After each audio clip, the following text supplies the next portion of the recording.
Hello बच्चों, चलिए शुरू करते हैं हम lesson number 3 accounts of holding company का। अकाउंट्स ऑफ होल्डिंग कंपनी में जो लेसन नंबर 3 में के पहले हम आगे बढ़े तो हम सेकेंड लेसन में क्या क्या देखे थे देख लीजिए। Wholly owned and partly owned subsidiary क्या होता है, हमने इसके बारे में देखा था। तो जैसा कि आपको बताया गया है कि यदि होल्डिंग कंपनी ने पूरे शेयर यदि सब्सिडरी कंपनी का खरीद के रखा हुआ है तो वो होल्ली ओन्ड सब्सिडरी रहेगा। और यदि होल्डिंग कंपनी ने सारे शेयर नहीं लिया है, कुछ ही शेयर लिया है, तो ऐसा हो सकता है कि बचे हुए शेयर, ऐसा हो सकता है कि ऐसा ही होता है कि बचे हुए शेयर आउटसाइड शेयर होल्डर्स के पास हो, दूसरे शेयर होल्डर्स के पास हो, तो उसको हम बोलेंगे पार्टली ओन सब्सिडरी। उस केस में हम बोलेंगे कि वो हमारा पार्टली ओन सब्सिडरी है। कॉस्ट ऑफ इन्वेस्टमेंट में बताया था, जितना हमने इन्वेस्टमेंट किया है, जितना share holding company subsidiary company में खरीदती है, तो उसका उसके लिए जो पैसा हमें देना होता है उसको हम बोलेंगे cost of investment. Net assets कल हमने देखा था कि भाई जो आपके टोटल एसेट्स है उसमें से जो आउटसाइड लायबिलिटीज़ है वो आपको माइनस करने हैं, और उसके बाद जो वैल्यू आएगा उसको हम बोलेंगे नेट एसेट्स। देन हमने कॉस्ट ऑफ कंट्रोल निकालने की कोशिश किया था एंड कुछ एग्जांपल्स हमने स्टडी किए थे। क्वेश्चंस तो नहीं कवर किए थे बट एग्जांपल्स देखे थे कि कैसे निकालते हैं कॉस्ट ऑफ कंट्रोल, कैसे निकालते हैं उसके बारे में हमने आपको बताया था। ये बात वही, जो हमारा कॉस्ट ऑफ इन्वेस्टमेंट है उसमें से हम माइनस करते हैं नेट एसेट एक्वायर्ड। कितना नेट एसेट होल्डिंग कंपनी ने एक्वायर किया on the date of acquisition, जिस दिन हमने मतलब होल्डिंग कंपनी ने जिस दिन शेयर खरीदा था सब्सिडरी कंपनी का, उस दिन नेट एसेट्स की वैल्यू में होल्डिंग कंपनी का कितना शेयर है वो हम माइनस करते हैं कॉस्ट ऑफ इन्वेस्टमेंट से, और उसके बाद गुडविल या कैपिटल रिजर्व निकलता है। तो ये जो पॉइंट्स है हम आगे भी अभी जब क्वेश्चंस प्रैक्टिकली करेंगे तो उसमें देखेंगे ही। लर्निंग ऑब्जेक्टिव्स जो ये सेशन में हम कर रहे हैं, तो भाई इंपॉर्टेंट क्या है, capital profit, revenue profit and revaluation of assets liability, ये बहुत इंपॉर्टेंट है। भी आपको इसकी अंडरस्टैंडिंग होनी चाहिए यदि क्वेश्चन को अच्छे सॉल्व करना है। तो देखो, कैपिटल प्रॉफिट को हम प्री एक्विजिशन प्रॉफिट भी कहते हैं, प्री एक्विजिशन प्रॉफिट।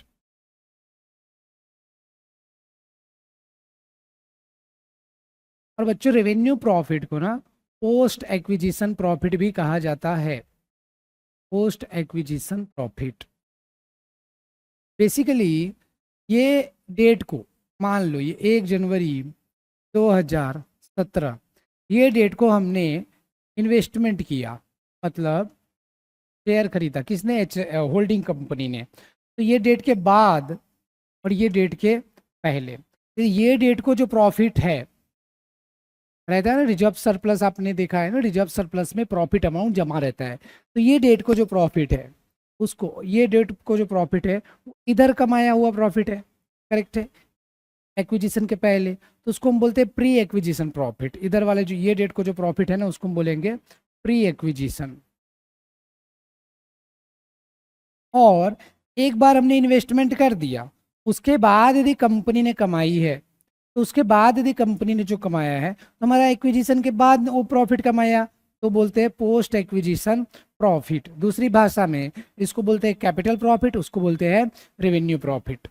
मतलब जिस दिन हम बोले तो होल्डिंग कंपनी, जिस दिन होल्डिंग कंपनी ने सब्सिडरी कंपनी का शेयर खरीदा, ठीक है, जिस दिन पेरेंट सब्सिडरी का रिलेशनशिप एग्जिस्ट हुआ, जिस दिन से स्टार्ट हुआ, वो डेट को हम चेक करेंगे कि कितना रिजर्वेशन सरप्लस सब्सिडरी कंपनी का है। ध्यान रखना, सब्सिडरी कंपनी का रिजर्व सरप्लस हमें चेक करना है कि जिस दिनांक को, जिस डेट को शेयर एक्वायर किया गया, उस डेट को सब्सिडरी कंपनी का रिजर्वेशन सरप्लस कितना है, और वो डेट को जो प्रॉफिट है, रिजर्व सरप्लस है, उसको हम बोलेंगे प्री एक्विजिशन प्रॉफिट, और उसके बाद वाले को बोलेंगे हम पोस्ट एक्विजिशन प्रॉफिट। ठीक है, तो ये इंफॉर्मेशन क्वेश्चन में दिया रहता है।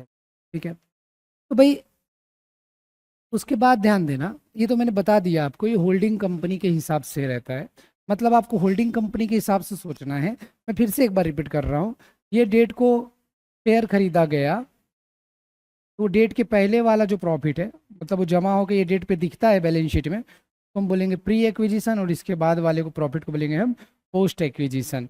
ये किसका रिजर्व सरप्लस चेक करेंगे सर हम, सब्सिडियरी कंपनी का, क्योंकि होल्डिंग कंपनी का हिस्सा रहेगा वो प्रॉफिट में, होल्डिंग कंपनी चेक करना चाहती है कि जिस दिन खरीदा मैंने उससे कितना मेरे को हिस्सा मिल रहा है पुराने प्रॉफिट का, और उसके बाद जो कमाएगा उसमें तो होल्डिंग कंपनी का हिस्सा जरूर रहेगा।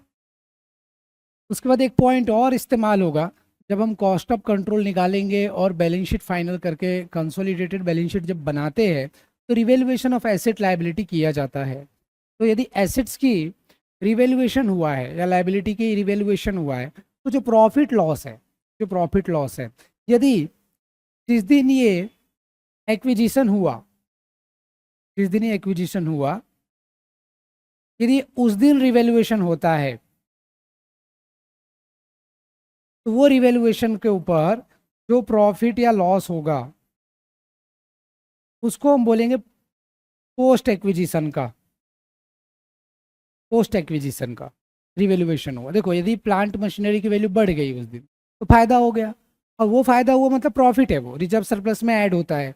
वो जो प्रॉफिट है वो प्री एक्विजिशन है कि पोस्ट एक्विजिशन है, ये देखना होता है। यदि वो प्री एक्विजिशन है तो वो कैपिटल प्रॉफिट कहलाएगा, पोस्ट एक्विजिशन है तो रेवेन्यू प्रॉफिट कहलाएगा। तो सर ये कैपिटल प्रॉफिट और रेवेन्यू प्रॉफिट करने का पर्पज क्या है? पर्पज ये है कि जब हम कॉस्ट ऑफ कंट्रोल निकालेंगे तो कॉस्ट ऑफ इन्वेस्टमेंट में से हमें क्या करना होता है, वो कैपिटल प्रॉफिट का हिस्सा माइनस करना होता है। कॉस्ट ऑफ इन्वेस्टमेंट में से कैपिटल प्रॉफिट का जो हिस्सा है होल्डिंग कंपनी का वो माइनस करना होता। तो देखो अब वो सेपरेट हेडिंग्स मुझे हैंडल करना था, लेना था आपकी क्लास के लिए, तो वो मैंने ले लिया है। लेकिन जब हम अभी क्वेश्चन सॉल्व करेंगे तो ऑलरेडी हम उसमें इन सब चीज़ का कैसे एप्लीकेशन हो रहा है वो हम चेक करेंगे। तो कुल मिला के अभी तक जो हमने first lesson, second lesson and this is the third lesson जो गोइंग ऑन है, अभी तक हमने जो आपका थ्योरेटिकल बैकग्राउंड था, जो इस चैप्टर के प्रैक्टिकल क्वेश्चन सॉल्व करने में हेल्प करेगी आपको, वो हमने कवर कर लिया है। अब हम क्या करेंगे, क्वेश्चन सॉल्व करेंगे, बहुत सारे क्वेश्चन सॉल्व करेंगे जिससे आपकी पहले तो कुछ बेसिक प्रैक्टिस हो जाए, और प्रैक्टिस होने के बाद एग्जाम ओरिएंटेड क्वेश्चन भी आप सॉल्व कर पाएंगे। ठीक है, तो हम कुछ क्वेश्चन अभी सॉल्व करना चालू करेंगे बच्चों, तो आपने उसको ध्यान देना है और कैलकुलेटर लेके बैठना है भाई। हाँ, फटाफट कैलकुलेट करते आपको आना चाहिए। आज हम करीब करीब 4 से 5 क्वेश्चन करने वाले हैं। ठीक है, तो चलिए अब हम क्वेश्चन शुरू करते हैं। तो चलिए हम क्वेश्चन देखते हैं। क्वेश्चन में हमने आपको ये जो क्वेश्चन दिया है, क्वेश्चन नंबर 4, 4.1, 4.2, 4.3 ऐसा करके क्वेश्चन का नंबर है। आप ये क्वेश्चन को पढ़ेंगे अच्छे से और उसके बाद हम इसको सॉल्व करेंगे। तो ध्यान देंगे, अभी हम क्वेश्चन पढ़ना चालू करते हैं कि भाई H limited acquired 3000 shares in S limited. H limited ने 3000 शेयर लिया एस लिमिटेड का एट अ कॉस्ट ऑफ ₹4,80,000। मतलब एच लिमिटेड ने 3000 शेयर खरीदा एस लिमिटेड के, कितने में खरीदा? 4,80,000 में खरीदा। और कौन से डेट को खरीदा? 1 अगस्त 2016 को खरीदा। तो बच्चों ये 1 अगस्त 2016 जो है ना, यही है हमारा डेट ऑफ एक्विजिशन है। ये हमारा कॉस्ट ऑफ इन्वेस्टमेंट है, प्राइमा फेसी यही है, इसमें कुछ एडजस्टमेंट हो सकते हैं। और हमने 3000 शेयर लिया है एस लिमिटेड का। The capital of S limited consisted of 5000 shares of ₹100 each fully paid. The profit loss account of this company for 2016 showed an opening balance of 1,25,000 and profit for the year of ₹3 lakh. Calculate goodwill, capital reserve and minority interest. हमने second lesson में minority interest के बारे में भी देखा था। ध्यान देना है, अभी बहुत सारी डेटा इसमें दिया है, वो डेटा को हम जरा लिख के बताते हैं यहाँ पे आपको। ध्यान देना, ये जो डेट है बच्चों, ये 1 अगस्त 2016 क्वेश्चन में दिया है, 1 अगस्त 2016। देखो 1 अगस्त 2016 को शेयर एक्वायर किया एच लिमिटेड ने। ठीक है, उसका कितना शेयर एच लिमिटेड ने लिया? तो 3000 शेयर लिया, 3000 शेयर लिया। और कितने में लिया? उसका कॉस्ट कितना है? तो वो दे दिया है 4,80,000, 4,80,000 रुपये में लिया, ये दिया है यहाँ पे, बराबर है। उसी दिन एस लिमिटेड का कैपिटल कितना था? देखो एस लिमिटेड का कैपिटल जो है 5,000 शेयर था 100 रुपए का। इस दिन एस लिमिटेड का ये किसका लिया गया है, ये शेयर एस लिमिटेड का, और एस लिमिटेड का कैपिटल कितना था बेटा, 5,000 शेयर था, और एक शेयर कितने का था, 100 रुपए का। तो टोटल कैपिटल कितना हो जाएगा बच्चों, 5 लाख।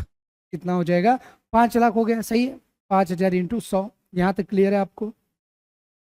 उसके बाद ध्यान दो, the profit loss account of this company, which company बेटा, एस लिमिटेड। एस लिमिटेड के जो प्रॉफिट लॉस अकाउंट है उसका 2016 का ओपनिंग बैलेंस है 1,25,000। बच्चों बैलेंस शीट में मालूम है ना, रिजर्व सरप्लस में दिखता है। तो देखो इसके पहले 1 अगस्त 2016 के पहले ईयर कब खत्म हो गया होगा, 31 मार्च 2016, करेक्ट है। उसके बाद ये नया साल चालू हुआ है जो कब खत्म होगा, 31 मार्च 2017 को खत्म होगा, करेक्ट है। ऐसा ईयर खत्म होता है। अब वो बोल रहा है कि 2016 को जो ये ओपनिंग बैलेंस है यहाँ पे प्रॉफिट एंड लॉस में कितने का बैलेंस बचा हुआ है वो दिया है उसने। प्रॉफिट लॉस में बैलेंस है 1,25,000 रुपए। ये 1,25,000 प्रॉफिट लॉस का बैलेंस है। ये 1 अप्रैल 2016 का बैलेंस है, ये डेटा दिया। उसके बाद और देखो, profit for the year of ₹3 lakh. अच्छा, अब यहां से लेके 31 मार्च 2017 तक इन्होंने कितना प्रॉफिट कमाए हैं, 3 लाख का प्रॉफिट और कमाए। टोटल ये डेटा दिया हुआ है। और उसके बाद आपको बोला है कि कॉस्ट ऑफ कंट्रोल निकालिए और माइनॉरिटी इंटरेस्ट निकालिए। यहाँ तक क्वेश्चन समझने में मुझे उम्मीद है अभी कोई भी आपको प्रॉब्लम नहीं है। मैं एक बार और रिपीट करता हूँ, 1 अगस्त 2016 को एच लिमिटेड ने 3,000 शेयर खरीदा है एस लिमिटेड का, जिस कितने में खरीदा, 4,80,000 में। उसी डेट को एस लिमिटेड का इंफॉर्मेशन दिया है कि 5,000 शेयर है 100 रुपए का, तो 5 लाख हो गया। और ये लिख के दिया कि जब 2016 का जो ओपनिंग बैलेंस है, मतलब यहाँ पे 1,25,000 था प्रॉफिट लॉस में बैलेंस, और 1 अप्रैल 2016 से लेके 31 मार्च 2017 तक 3 लाख रुपए प्रॉफिट कमाया गया है। ये इंफॉर्मेशन इन्होंने दे के रखा है। हमें निकालना है, क्या निकालना है, कॉस्ट ऑफ कंट्रोल निकालना है, जिसमें या तो गुडविल आएगा या फिर कैपिटल रिजर्व आएगा, बराबर है। और इसके अलावा हमें निकालना है माइनॉरिटी इंटरेस्ट, ये भी हमें निकालने हैं, ठीक है। तो भाई अब ध्यान दो, इसमें यदि हम कॉस्ट ऑफ कंट्रोल की बात करें तो आपको एक चीज तो ये जानना है कि कॉस्ट ऑफ कंट्रोल निकालने के लिए हमारे पास एक फॉर्मूला है कि हम पहले लिखते हैं कॉस्ट ऑफ इन्वेस्टमेंट, है कि नहीं बच्चों। उसमें से हम माइनस करते हैं net assets acquired, net assets acquired by H limited. H limited ने एस लिमिटेड का नेट एसेट कितना लिया, यदि हम ये माइनस कर देंगे तो हमारे पास आ जाएगा कॉस्ट ऑफ कंट्रोल, जो कि या तो गुडविल आएगा या तो कैपिटल रिजर्व आएगा। तो गुडविल आएगा या तो कैपिटल रिजर्व आएगा। अब यहाँ पे इंपॉर्टेंट क्या है कि भाई कॉस्ट ऑफ इन्वेस्टमेंट क्या है, क्या हमें ये पता है।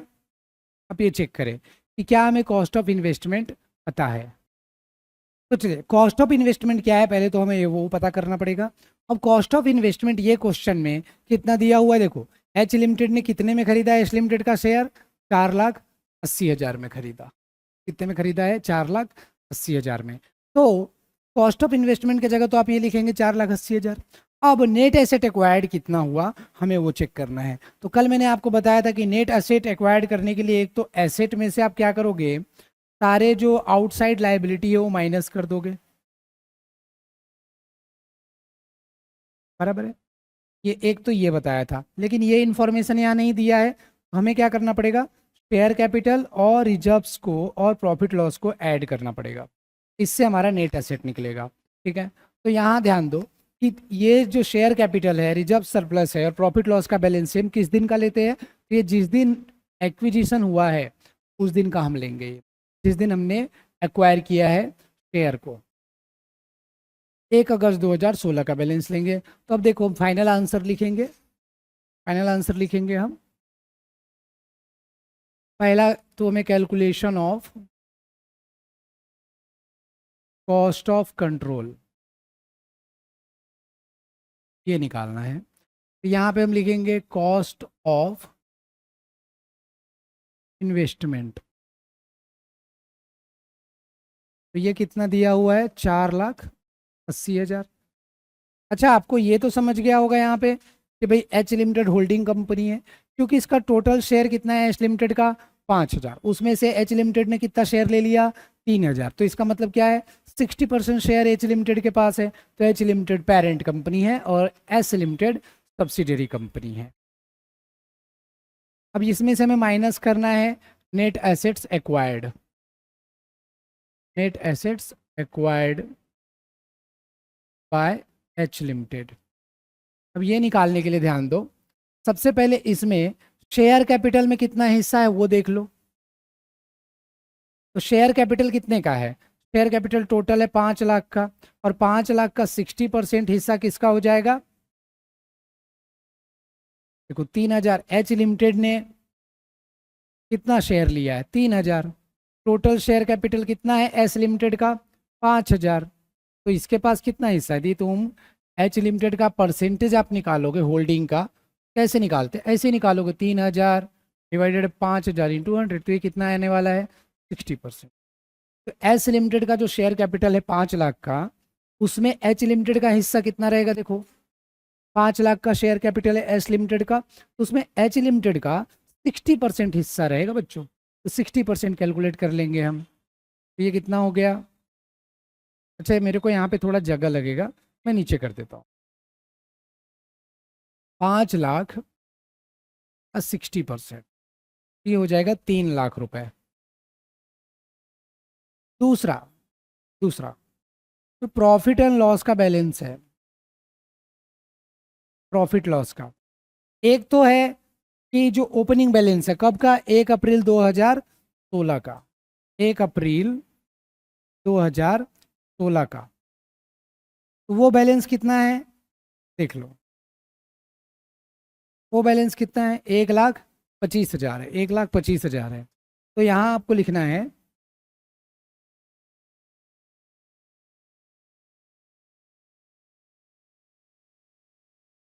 1,25,000 जो बैलेंस है उसका 60%। 1,25,000 का 60% कितना होता है,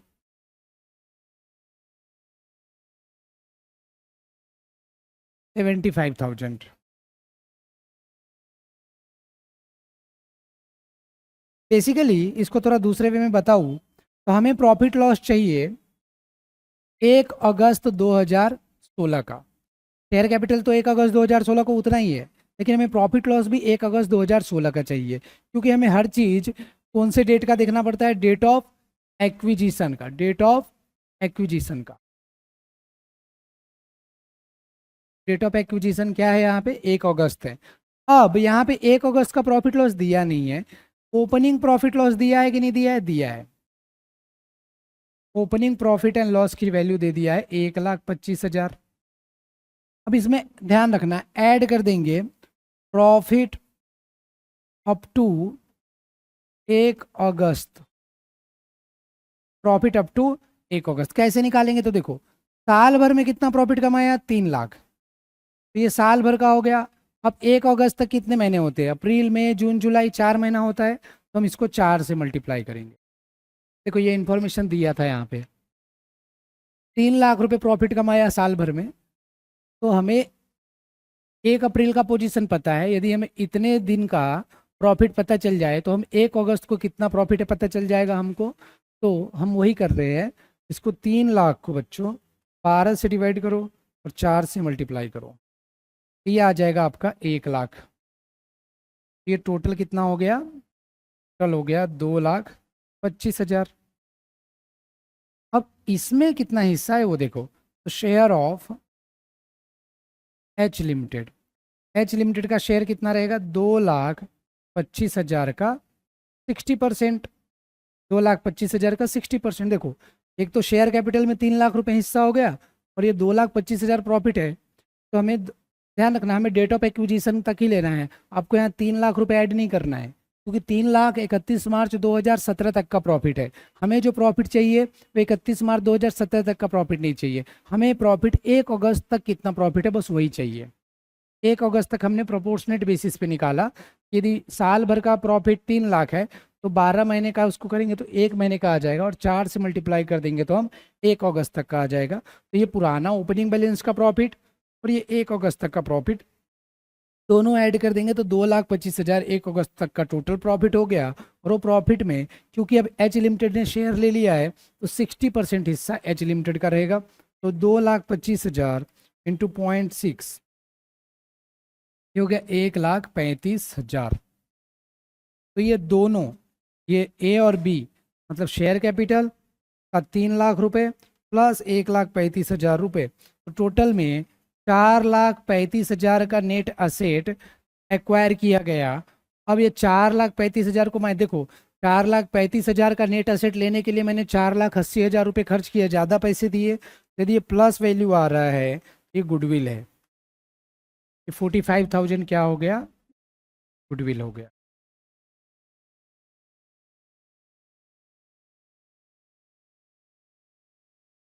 क्लियर? तो ये गुडविल की कैलकुलेशन है।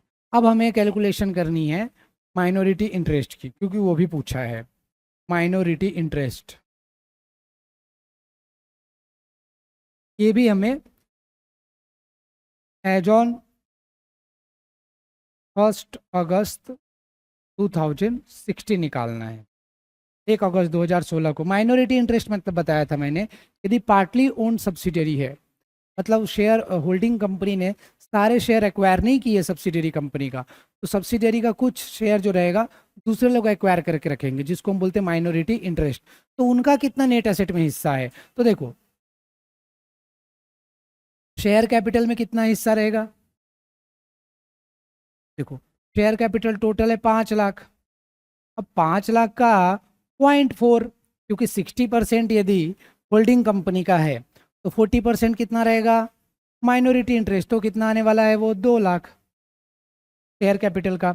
वैसे ही प्रॉफिट लॉस का कितना हिस्सा है वो भी निकाल लेते, प्रॉफिट लॉस बैलेंस का। तो प्रॉफिट लॉस बैलेंस हमने बेटा ऑलरेडी निकाल लिया, 2,25,000 रुपये, बराबर है कि नहीं है। तो 2,25,000 का 0.4 ले लो, क्योंकि 0.6 तो किसका है, होल्डिंग कंपनी का। तो 0.4 कितना है, 90,000 रुपये आ रहा है। तो 90,000 रुपये किनका हो गया, जो बच्चे शेयर होल्डर है उनका। देयरफॉर टोटल माइनॉरिटी इंटरेस्ट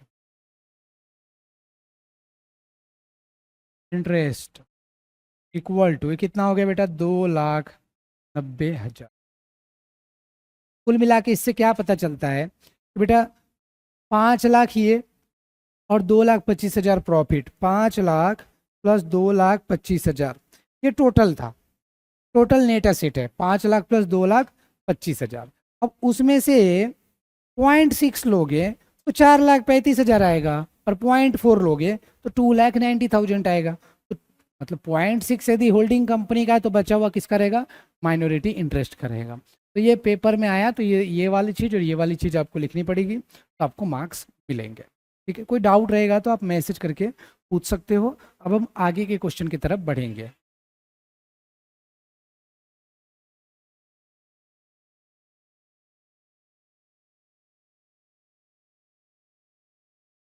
यहाँ ध्यान दो बच्चों, ये हमारा सेकंड क्वेश्चन है, कैपिटल रिजर्व या गुडविल निकालना है। पेपर में ये 4 मार्क के लिए आता है, तो जो पहला वाला क्वेश्चन है हो सकता है 8 मार्क के लिए भी पूछ दे, पर ये वाली 4 मार्क के लिए है। तो find out the capital reserve और गुडविल। तो यहाँ पे भी ध्यान देना, भाई शेयर कैपिटल 1,50,000 ये सब एस लिमिटेड का है, हमें कैलकुलेट करना रहता है एच लिमिटेड का, होल्डिंग कंपनी, क्योंकि होल्डिंग कंपनी ज़्यादा पैसा देगी या तो कम पैसा देगी इन्वेस्ट करते वक्त।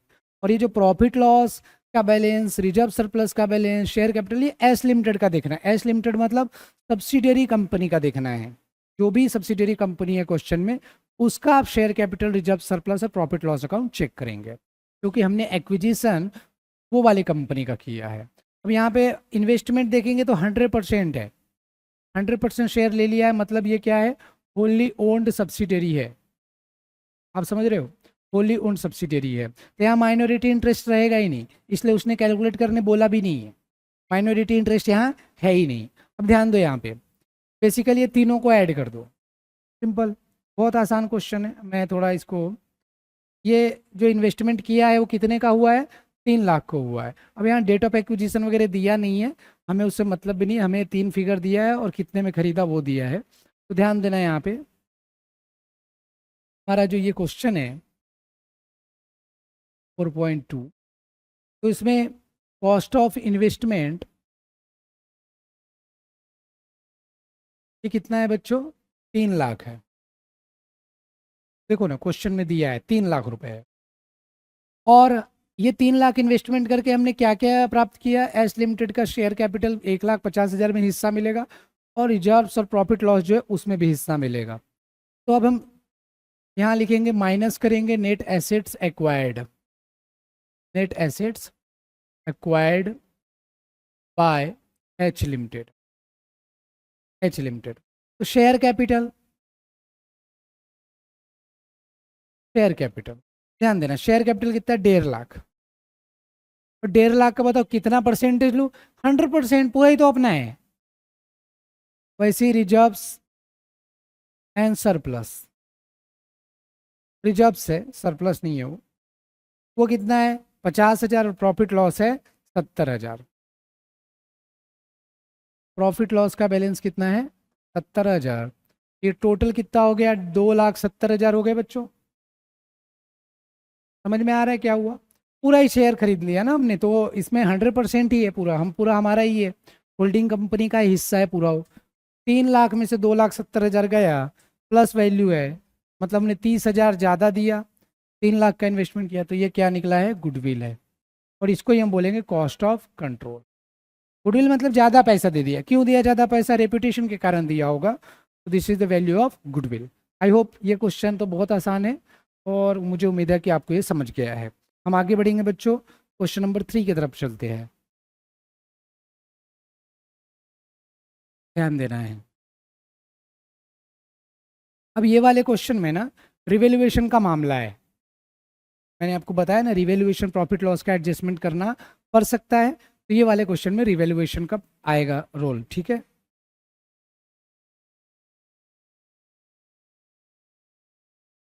चलो चेक करते हैं वो वाले question.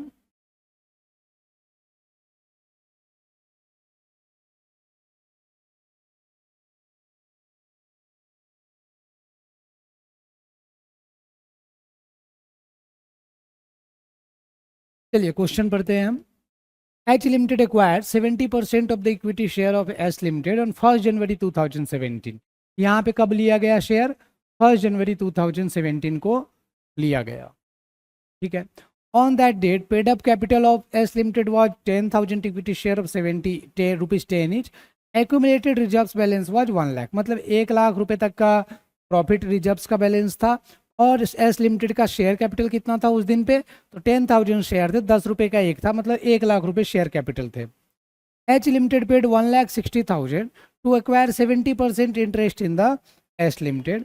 Assets of the S Limited were revalued on 1st January 2017 and revaluation loss of 20,000 was ascertained। तो यहाँ revaluation loss है, मतलब ये जो रिजर्व्स दिख रहा है 1 लाख का, वो 1 लाख है क्या, 20,000 रुपये उसमें से क्या होना चाहिए, कम होना चाहिए, क्योंकि रिवेल्युएशन क्या हो गया है, लॉस हो गया है।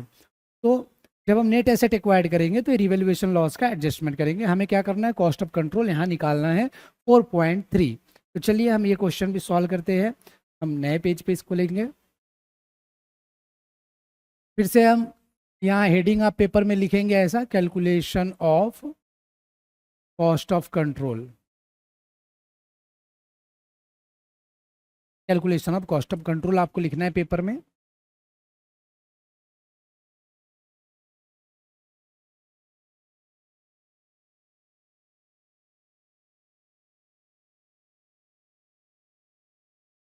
उसके बाद आप यहाँ पे अगेन लिखेंगे कॉस्ट ऑफ एक्विजिशन या फिर कॉस्ट ऑफ इन्वेस्टमेंट। तो कितने में खरीदा वो दिया हुआ है क्वेश्चन में, आप ध्यान दो, यहाँ पे उन्होंने लिखा है कि H limited paid 1,60,000 to acquire 70% interest in S limited, ठीक है। तो 1,60,000 दिया है 70% इंटरेस्ट के लिए, मतलब 70% एक्विजिशन हुआ है, तो होल्डिंग कंपनी तो है ही। अब ध्यान दो,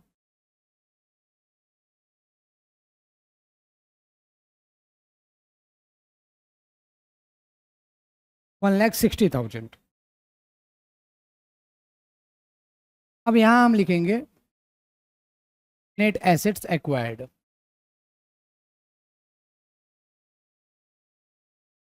तो देखो शेयर कैपिटल कितना है, शेयर कैपिटल बच्चों दिया है 10,000 शेयर, तो टोटल 1,00,000 रुपए हो गया। और 1,00,000 का 70% मतलब शेयर कैपिटल में कितना हिस्सा रहेगा हमारा, 70,000।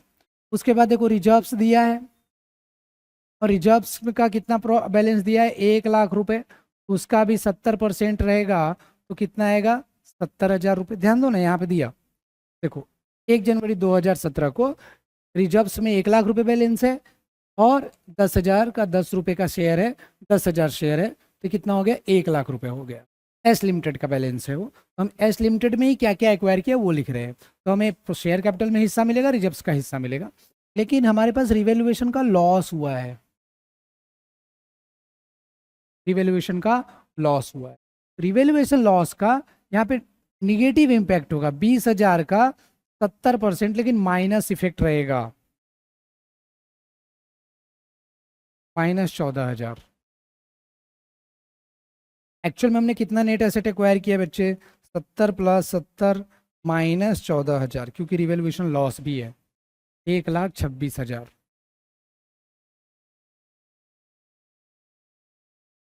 तो आप 1,60,000 में से 1,26,000 माइनस कर दीजिए, तो ये आ गया 34,000 रुपये। ये हमारा कॉस्ट ऑफ कंट्रोल है, कॉस्ट ऑफ कंट्रोल, या फिर इसी को बोलेंगे हम गुडविल, इसी को हम बोलेंगे गुडविल। ठीक है, तो ये यहाँ पे हमारा क्वेश्चन नंबर 3 भी सॉल्व होता है। आसान आसान है कि नहीं, बहुत आसान है। यहाँ पे बस रिवैल्यूएशन लॉस है, ध्यान में रखना। थोड़ा और इसको यदि लॉजिक समझाओ ना, तो देखो नेट एसेट मतलब क्या होता है, एसेट माइनस लायबिलिटी। यदि एसेट की वैल्यू कम हुई है, एसेट की वैल्यू यदि कम हुई है, तो नेट एसेट की वैल्यू भी क्या हो जाएगा, कम हो जाएगा। तो वही तो किया ना, ये दोनों नेट एसेट से 1,40,000 पर इतना रहने वाला है क्या, नहीं, 14,000 लॉस के कारण नेट एसेट क्या होने वाला है, कम, इसलिए हमने लेस किया। इसके बाद हम 4.4 क्वेश्चन करने वाले हैं। मैंने बताया था ना, हम अभी 4-5 क्वेश्चन करने वाले हैं, क्योंकि सिंपल सिंपल क्वेश्चन है ये, पेपर में 4-4 मार्क के लिए, अब 8 मार्क के लिए पूछेंगे, तो आप ये इसको कर लो ना। पढ़िए क्वेश्चन फिर से भाई।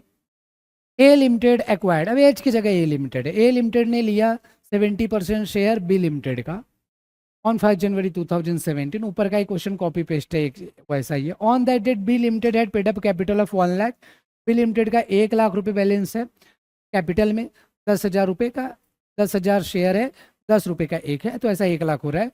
और accumulated balance reserve and surplus of ₹1,00,000, तो उसी दिन रिजर्व सरप्लस में 1,00,000 रुपये बैलेंस है। तो देखो रिजर्व सरप्लस हो कि शेयर कैपिटल है, जाता किसको है, शेयर होल्डर को। अब शेयर होल्डर में 70% ए लिमिटेड हो गया ना, तब ए लिमिटेड जानना चाहता है कि उसमें उसका हिस्सा कितना है, नेट एसेट कितना है। On that date assets and liability of B limited were also revalued and revaluation profit of 20,000 were calculated. पिछले एग्जांपल में 20,000 का लॉस था, ये वाले एग्जांपल में 20,000 का रिवैल्यूएशन प्रॉफिट है। डिटरमाइन करिए गुडविल है कि कैपिटल रिजर्व है। फिर से हम वही करेंगे भाई, calculation of cost of control. ठीक है, अब यहाँ पे हम फिर से लिखेंगे कॉस्ट ऑफ इन्वेस्टमेंट। कितने में खरीदा बच्चों, यहाँ लिख के दिया है कि भैया ए लिमिटेड ने 1,30,000 रुपये दिया वो शेयर खरीदने के लिए, 70% के लिए। तो ये हो गया हमारा 1,00,000। फिर हम यहाँ से माइनस करते हैं क्या, net assets acquired, net assets acquire. इसमें शेयर कैपिटल का कितना हिस्सा मिला वो देख लेंगे। तो शेयर कैपिटल बच्चों 1,00,000 रुपये है, और 1,00,000 का 70% हमारा रहेगा, मतलब होल्डिंग कंपनी का 70,000 का हिस्से मिल गया। वैसे ही हमें रिजर्व्स का वैल्यू देखना है, रिजर्व्स भी कितना है, 1,00,000 ही दिया है, देख लो देखो पेड अप कैपिटल 1 लाख रुपए है और रिजर्व सरप्लस भी कितना है, 1 लाख रुपए है। ये भी 1 लाख का 70% हो गया बच्चों, ये 70 हजार। अब लास्ट टाइम रिवेल्युएशन लॉस हुआ था, इस बार रिवेल्युएशन क्या है, प्रॉफिट है बच्चों। तो ये देखो रिवेल्युएशन प्रॉफिट है 20 हजार, 20 हजार का 70%, तो ये हो जाएगा 14 हजार। ठीक है, यहाँ पे समझ रहा है।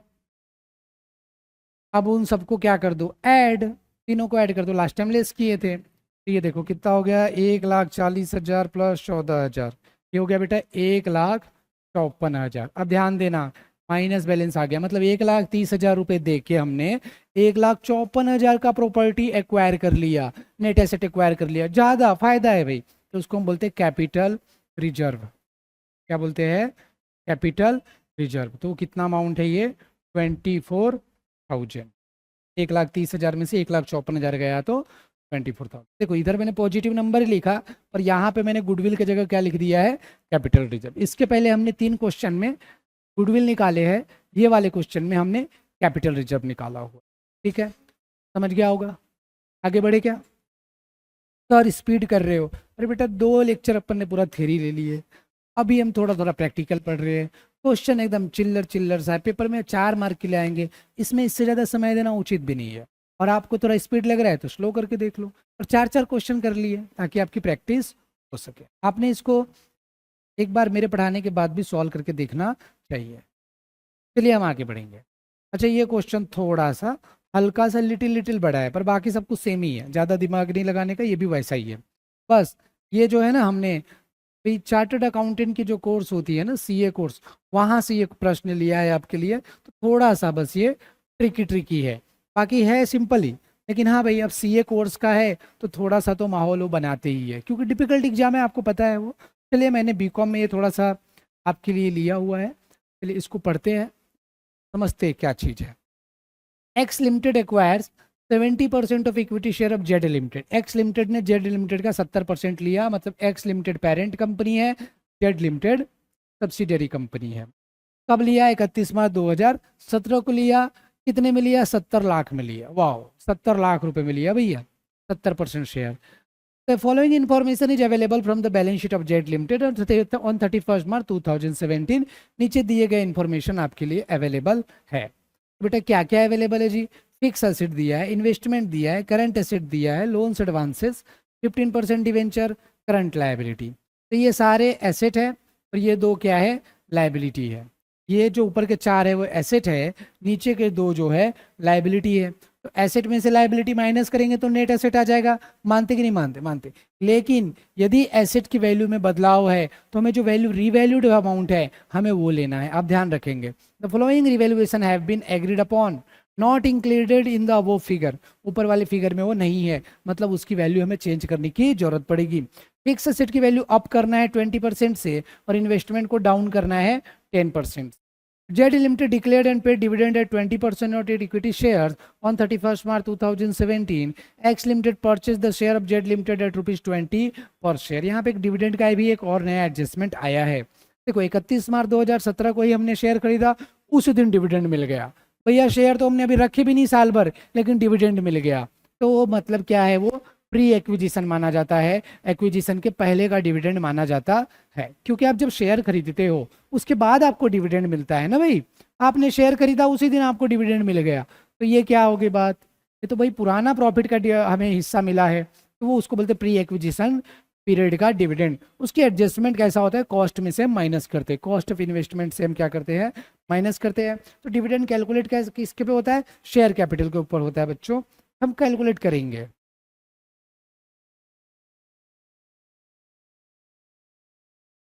चलिए आगे बढ़ते हैं और इस क्वेश्चन को हम सॉल्व करने की कोशिश करते हैं। तो यहाँ पे ध्यान देंगे कि 4.5 जो क्वेश्चन है, यहाँ पे कैलकुलेशन ऑफ, क्या कैलकुलेट करना है भाई, पढ़े ही नहीं ना। गुडविल कैपिटल रिजर्व कैलकुलेट करना है, गुडविल या फिर कैपिटल रिजर्व, दोनों में से कोई एक ही आएगा।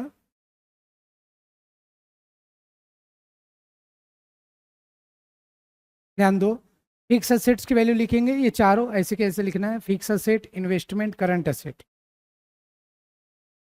में पहले करना है कैलकुलेशन ऑफ नेट एसेट।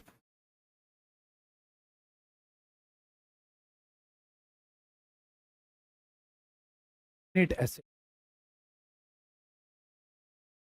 उसमें फिक्स्ड एसेट्स, फिक्स एसेट की वैल्यू में चेंज है, कितना है 20% से ज़्यादा करना है तो 120 तो लेंगे और उसको 20% से बढ़ा दो, वो हो जाएगा 144, 144। समझ में आएगा? बेसिकली ये कैसा हो रहा है, 120 पहले से है लेकिन उसको अभी बढ़ाना है तो हम उसका 120% करेंगे तो 20% से बढ़ जाएगा, ये हो गया 144। फिर उसके बाद देखो इन्वेस्टमेंट को डाउन करना है, 55 की जगह 10% से डाउन करना है। इन्वेस्टमेंट 55 का 90% हो जाएगा क्योंकि 10% से कम करना है, तो ये हो जाएगा 49.50। ठीक है, बाद आगे देखो बाकी में वैल्यू में चेंज नहीं है, पूरा ले लो। करंट एसेट 70, लोन्स एडवांस 15, ये करंट एसेट्स 70, लोन्स और एडवांस भी ले लो,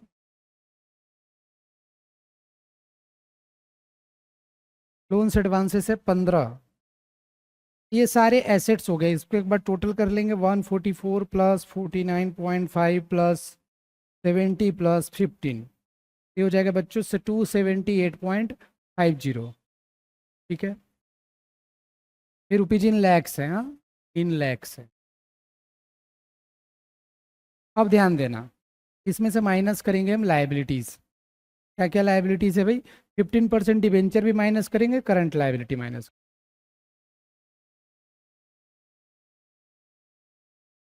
कितना है 15% डिवेंचर, तो 90 है। और करंट लाइबिलिटीज़ भी माइनस करना है।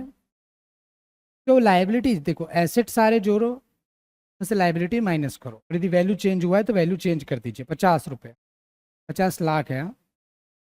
इसमें से माइनस कर दो 278.5 माइनस 90 माइनस 50, ये हो गया 138.5। ये टोटल नेट एसेट है, net assets of Z limited, ये हमने कैलकुलेट कर लिया पहले तो। अब हमें जो कॉस्ट ऑफ कंट्रोल निकालना है, हम अगले पेज पे कर रहे हैं। कॉस्ट ऑफ कंट्रोल के लिए क्या बताया, पहले तो कॉस्ट ऑफ इन्वेस्टमेंट लिखते हैं। कॉस्ट ऑफ इन्वेस्टमेंट बच्चों यहाँ ध्यान देना कितना दिया हुआ है, 70 लाख दिया है, 70 लाख।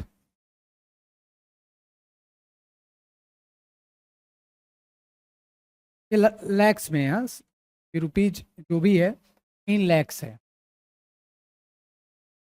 70 लाख है।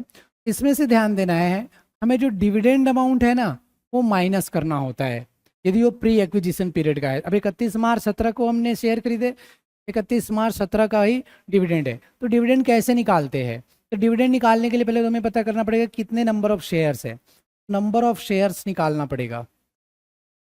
नंबर ऑफ शेयर्स, यदि हमने 70 लाख के शेयर लिए हैं और एक शेयर का भाव कितने में लिए, हमने 20 रुपये में लिए, देखो लिखा है हमने 70 लाख का शेयर लिए, कॉस्ट लिखा है, और हमने एक शेयर कितने का लिया बेटा, वो लिखा है यहाँ पे देखो 20 रुपये का लिया है। एक शेयर हमने देखो कितने का लिया है, 20 रुपये का, तो इसलिए हमने 20 से डिवाइड किया तो ये फिगर, ये 70 लाख है और ये 20 रुपये है, तो ये कितना आ रहा है देख लो, 70 डिवाइडेड बाई 20, मतलब ये 3.5 लैक्स आ गया।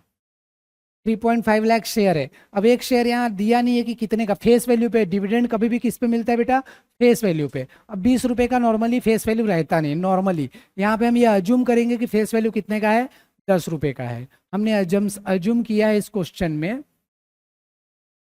फेस वैल्यू जो है शेयर का वो 10 रुपया है। कितना है, 10 रुपया है। तो यहाँ पे डिविडेंड जो आएगा, डिविडेंड 10 रुपये का डिविडेंड कितना है, 20%, तो 2 रुपया। एक शेयर के ऊपर कितना मिलेगा, देखो डिविडेंड कितना 20% दिए, तो फेस वैल्यू का डिविडेंड आ गया 2 रुपये। 2 रुपये एक शेयर का, पर शेयर, पर शेयर। तो टोटल डिविडेंड कितना हो जाएगा बच्चों भाई, 3.5 लाख शेयर है। ये कैसे निकला, 70 लाख में शेयर खरीदा, एक शेयर 20 रुपये का खरीदा, तो टोटल नंबर ऑफ शेयर कितना खरीदे होंगे ना, 3.5 लाख। 3.5 इंटू 2, ये कितना हो गया, ये 7 लाख रुपए। तो 70 में से ये 7 माइनस हो जाएगा, ये ऐसा है। 70 में से 7 माइनस हुआ तो ये हो जाएगा 63 लैक्स। समझे क्या? मतलब हमने जो हमारा कॉस्ट ऑफ इन्वेस्टमेंट है एडजस्ट करना पड़ता है, वो हमारा आया 63 लाख का।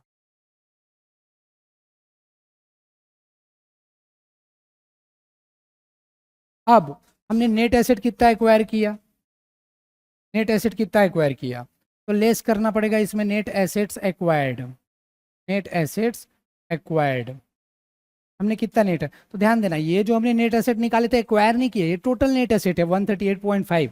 अब 138.5 का एच लिमिटेड का शेयर कितना है, सॉरी एच लिमिटेड हर जगह एच लिमिटेड आ रहा है, जेड एक्स लिमिटेड का शेयर, एक्स लिमिटेड का शेयर कितना है, तो देखो 138.5 ये है ना, 138.5। और एक्स लिमिटेड ने कितना परसेंट शेयर खरीदा हुआ है, 70% शेयर खरीदा हुआ है, 70% शेयर, ध्यान देना, इंटू 70%, ये कितना आ रहा है 138.5.7, ये आएगा 96.95। तो देखो हमने हमको 96.95 मिला और 63 रुपये का ही हमने 63 लाख रुपए दिए, जबकि हमको एसेट कितने का मिल गया है 96.95, तो ज़्यादा मिला। कितना ज़्यादा मिला हमको 33.95 लैक्स। तो ये क्या आया, कैपिटल रिजर्व, क्या आया है, कैपिटल रिजर्व आया। This is the answer. ठीक है, तो ये था हमारा क्वेश्चन नंबर 5। मैंने आपको बताया था कि आज हम 5 क्वेश्चन करने वाले हैं, तो ये हमारा 5 क्वेश्चन हो गया। अब इसके बाद जो ये क्वेश्चन है हमें बैलेंस शीट वगैरह बनाना है, इसके ऊपर क्वेश्चन है, काफ़ी इंटरेस्टिंग रहेगा वो भी। तो ये क्वेश्चन को यदि मैं एक बार और आप समझना चाहो तो रिपीट कर देता हूँ कैसे कैलकुलेशन हुआ। सबसे पहले तो बच्चों इस क्वेश्चन में फिक्स एसेट दिए हुए थे, मतलब एसेट दिए थे, लायबिलिटी दिए थे, और एसेट्स की वैल्यू में बदलाव भी थे। फिक्स एसेट की वैल्यू 20% से बढ़ रहा था, तो इसलिए हमने 120% से मल्टीप्लाई किया, 144 आ गया। 20% निकाल के जोड़ोगे भी तो 144 आएगा। वैसे इन्वेस्टमेंट की वैल्यू कम हो रही थी, तो हमने बेसिकली यदि वैल्यू में बदलाव है तो आपको कर लेना है। उसमें से हमने लायबिलिटी माइनस किया बच्चों, ये नेट एसेट आया जेड लिमिटेड का, ये एक्स लिमिटेड का हिस्सा नहीं है, जेड लिमिटेड का टोटल नेट एसेट है। उसके बाद ये नेट एसेट आने के बाद हमको क्या करता है, नेट एसेट का शेयर माइनस करते हैं, शेयर तो निकलता, लेकिन कॉस्ट ऑफ इन्वेस्टमेंट यहाँ चेंज होता है। Cost of investment 70 lakh question में दिया हुआ है, लेकिन डिविडेंड का पॉइंट यहाँ है। अब डिविडेंड 20% दिया है, लेकिन 20% के लिए फेस वैल्यू लगता है। फेस वैल्यू लगा, फेस वैल्यू हमने 10 रुपये का माना, क्योंकि यहाँ 20 रुपये का शेयर खरीदा है, तो हम ये अज्यूम कर रहे हैं कि ओरिजिनली वो 10 रुपये का रहा होगा। तो 10 रुपये का 20% मतलब 2 रुपये एक शेयर का हुआ। तो टोटल नंबर ऑफ शेयर कितने थे पता चले, तो हम 2 रुपये से मल्टीप्लाई कर देंगे तो डिविडेंड पता चल जाएगा। टोटल नंबर ऑफ शेयर के लिए हमने देखे 70 लाख में शेयर खरीदा था, और ऐसा एक शेयर 20 रुपये का खरीदा था, ये क्वेश्चन में दिया हुआ है लास्ट लाइन में 20 रुपये का। तो इससे पता चला कि हमने टोटल में 3.5 लाख शेयर खरीदे होंगे 20 रुपये के भाव से, इसलिए हमें 70 लाख रुपए देना पड़ा। तो 3.5 लाख शेयर है टोटल हमने जो लिया, और एक शेयर का 2 रुपये हमें डिविडेंड मिला, तो टोटल हमें 7 लाख का डिविडेंड मिला, जो हमने क्या किए माइनस कर लिए 70 में से 7, क्योंकि 70 लाख मैंने दिए और अगले ही दिन 7 लाख मुझे डिविडेंड मिल गया, यार हद होती है। तो फिर 70 लाख खर्चा क्यों मान रहे हो भाई, 63 लाख खर्चा मानो ना तुम, क्योंकि वो डिविडेंड तो पुराने प्रॉफिट का था। तो एक्चुअली तो तुमको मतलब आज समझ रहे हो ना, 70 लाख मैंने दे दिए, मैंने शेयर ले लिए, और अगले दिन मुझे 7 लाख रुपए डिविडेंड आ गया, समझ रहे हो। और अगले दिन नहीं, 1 महीना बाद भी आया, लेकिन यदि वो प्रीवियस पीरियड का है, 31 मार्च 2017 तक के प्रॉफिट का है, तो आपको माइनस करना है। 63 लाख रुपए दे के 96.95 का एसेट मैंने ले लिया, तो ये कितना हो गया 33.95 लाख रुपीज मेरा कैपिटल रिजर्व निकला। ठीक है, तो मुझे उम्मीद है ये वाले लेक्चर में आपको कॉस्ट ऑफ कंट्रोल के जो क्वेश्चंस थे वो हमने किए, और इसमें आपको वो समझ में आया होगा। एंड रिवेल्युएशन लॉस और रिवेल्युएशन प्रॉफिट का भी एक पॉइंट था जो हमने इसमें कवर किया है। आने वाले हर क्वेश्चन में जिसमें हम कंसोलिडेटेड बैलेंस शीट बनाएंगे, हर क्वेश्चन में ये कॉस्ट ऑफ कंट्रोल निकालना पड़ता है, और माइनॉरिटी इंटरेस्ट भी निकालना पड़ता है। चलिए, माइनॉरिटी इंटरेस्ट बैलेंस शीट में कहाँ शो किया जाता है, कॉस्ट ऑफ कंट्रोल का क्या और कहाँ प्रेजेंट करते हैं बैलेंस शीट में, ये एक पॉइंट ध्यान रखना होता है बैलेंस शीट बनाते वक्त। और उसके अलावा हम कुछ आइटम्स जिसको एलिमिनेट करते हैं बैलेंस शीट बनाते वक्त, तो क्या क्या चीज़ें रहेंगा ये हम अगले लेसन में स्टडी करेंगे, ठीक है। अभी बच्चों हमारा प्रैक्टिकल क्वेश्चन ही चलने वाला है, और ये जो लेक्चर्स है हम 2 से 3 और लेक्चर में पूरे कंसोलिडेटेड फाइनेंशियल स्टेटमेंट जो आपको बीकॉम RTMNU में जितना अप्लीकेबल है, जितना नागपुर यूनिवर्सिटी में सवाल पूछे जाएंगे हम उतना कवर कर रहे हैं। यदि आप कोई और स्टूडेंट हो CA की प्रिपरेशन कर रहे हैं या करो, तो ये लेक्चर से आपको हायर डिफिकल्टी वाले क्वेश्चंस भी आपको सॉल्व करने पड़ सकते हैं, जिसके लिए आप अलग से जो मेरी वीडियो जाएंगे वो देखना है। ओके, तो thank you for watching, bye bye, take care.